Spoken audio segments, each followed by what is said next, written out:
अगं सारिका, इकडे कुठे गेलतीस ग? अहो पोराला शाळेत सोडायला गेलते. कुठल्या शाळेत घातलीस ग? अहो इथं आपल्या सरकारी शाळेतच आहे. अगं बाई, मराठी शाळेत घातलीस तू?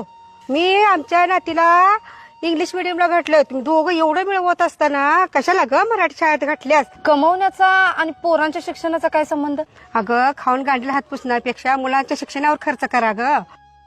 पोरं आपलं भविष्य असतात ग सारिका.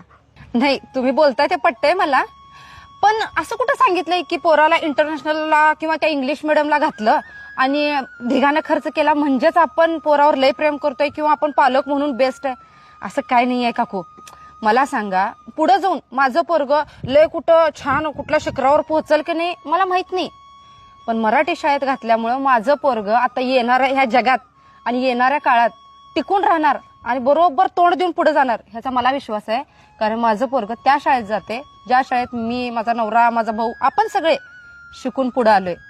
मराठी शाळेत शिकलेलं पोरग पुढे आयुष्यात काय करून दाखवते का नाही माहित नाही, पण कुठंही त्याला टाका ते जगून दाखवणार ह्याचा मला विश्वास आहे. आणि काय हो, इंटरनॅशनल स्कूलमध्ये ठीक आहे ते इंग्लिश शिकवतात ना, मग मी माझ्या पोराला मराठी शाळेत घालून इंग्लिशचा एक्स्ट्रा क्लास लावलाय. झालं की विषय संपला इंग्लिश मिडियमचा.